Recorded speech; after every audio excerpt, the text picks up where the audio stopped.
So, what are the different trading styles and strategies out there? We are coming to an end of series 100.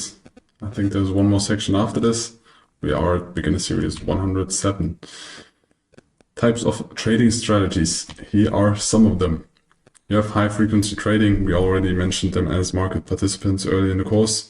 They are trading in microseconds. They have servers directly to the stock exchange. It's about milliseconds.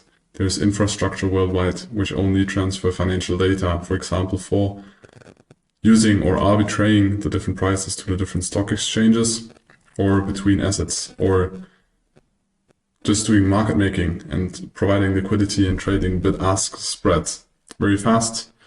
For you as a retail member, it's nearly impossible to do this because you don't have the infrastructure, you don't have the capital, you don't have the knowledge, you don't have the resources.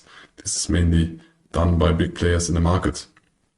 Then you can scalp from seconds to minutes. You can do this as a retail trader. You need fast data feed, you need a good internet connection, you need a fast computer, and then you can do this. So you can scalp in the order book, very short term. It's possible. You're only in the markets for seconds to minutes, not longer. This is called scalping. You can do this as an individual, but it's not the main approach we're going to teach in here, but there's this style of trading some people do. Then there's intraday or day trading. It's from minute to hours.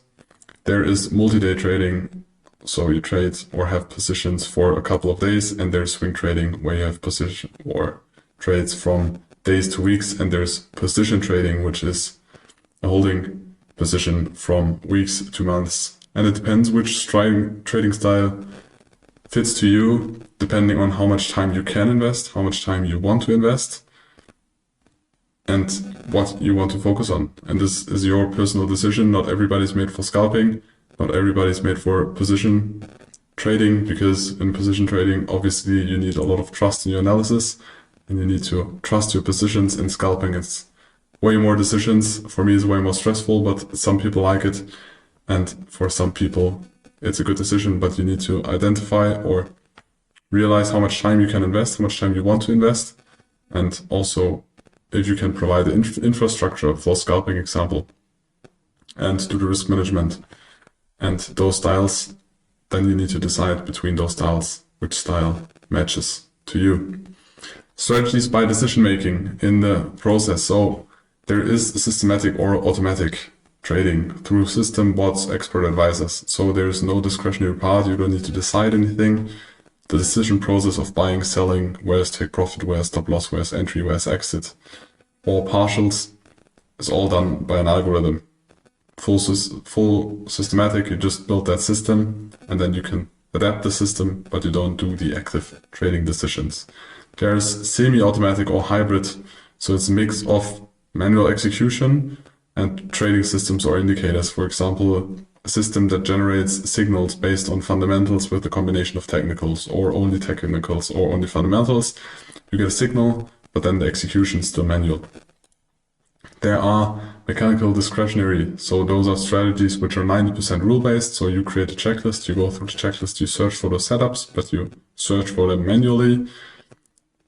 But it's kind of mechanical because you act kind of like an algorithm, but it's just you and not an algorithm. So because you are not working like an algorithm, and there is not just 0 and 1, it's just 90% rule-based, because there's always a kind or a part of interpretation when you act as a human. And there are discretionary strategies, which are manual strategies. They are rule-based, but they have a lot of space for logical interpretation and context analysis. So you analyze the correlation between different assets, different economies, the last or the previous economic numbers that have been published, and then you build a thesis or an analysis, and then you act on that analysis. But there can be approach, you analyze, but it's not that rule-based. It's not, it happens A, then you do B, and after B you do C, and then D. It is more freestyle, more creative, but can be very, very efficient. But for that you need to spend a lot of time in the markets. And as I said earlier in the course, you need to connect to the markets. You spend a lot of time, because there you also put the numbers, fundamental numbers, and the technical or the price reaction to those numbers in context, and based on that, you create your analysis and trade it. And there is intuition trading, which is fully based on discretion, intuition, and gut feeling. So you have a feeling about the markets. I've seen people that have crazy feelings about, most of the times it's one specific market, and they trade that way, and they are very successful, but they really focus for years just on one market, and then they master this market. But it's nearly impossible to copy them or to learn the same strategy because it's mostly intuition. It's like they rewired their brain like an AI to a specific market. But I would describe this as intuition trading. There are different types of analysis. So there are fundamental strategies where you act and trade based on fundamentals. Or you can trade on news-based strategies. So fundamentals are more long-term. You can also use news-based strategies, which are obviously based on news. So if a news release and you act on that, before that, slightly after that, before the news, most of the times markets kind of sideways, but after the news there is a lot of, and especially during the news, a lot of volatility. There are technical strategies where you only trade technicals. You don't look at fundamentals or news at all. And there are hybrid strategies where you do a combination of both, which we think is the best one, but you can make all of that working. There are people that have very good strategies with only trading fundamentals. There are people that have good performances with only trading news. There are people that have good performances with only technicals. And there are people that combine everything and also have good performances as well. Here depends on what works for you. We will explain you how we analyze fundamentals and how we will have our technical setups later here. There are different strategies by setup, so defined by where you search for a setup. We have some small pictures here, and now we give all the pictures some names and strategies by setup. I think very famous one is range-bound strategies. So you look for a range or you try to anticipate a range before it happens. So you sell at the bottom, you sell at the top, you buy at the bottom, either take profit or open a position. Those are range-bound strategies.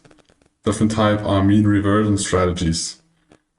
The approach to this is that you think there is a mean, so there is some price level where the price of an asset is going to fluctuate on the upside and on the downside, but it will always go back to that mean point.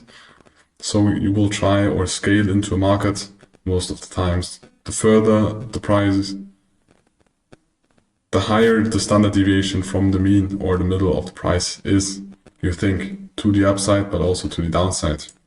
There are reverse strategies where you try to catch a reversal. For example, a falling knife, so a downtrend, and you try to buy into the downtrend, and after that the price reverses. Or even in an uptrend, you try to catch the reversal or the start of a downtrend. You have pullback and continuation strategies. So you have a trend and you try to buy the pullbacks or sell the pullbacks in a downtrend. Either way, it's a pullback, and you need to or try to find the best price into that trend upwards or downwards. There are breakout strategies where you say, okay, you have a defined point, could also be a range, could be a trend structure, could be anything. You try to scale in when there is a breakout above this price point. Very often you use stop limit orders for that. Or you have momentum strategies where you just use buy stop or sell stop orders. We say, okay, I want to create a strong push. For example, when there is a news, you want to scale into the news. When there is a big movement, you say, okay, when the price is above this level, I want to scale in long or short. And there are non-directional strategies, but we will not go deeper into that. But it's still important to know that there are strategies like this where you, for example, sell options and you earn money as long as the market or the price moves within a range.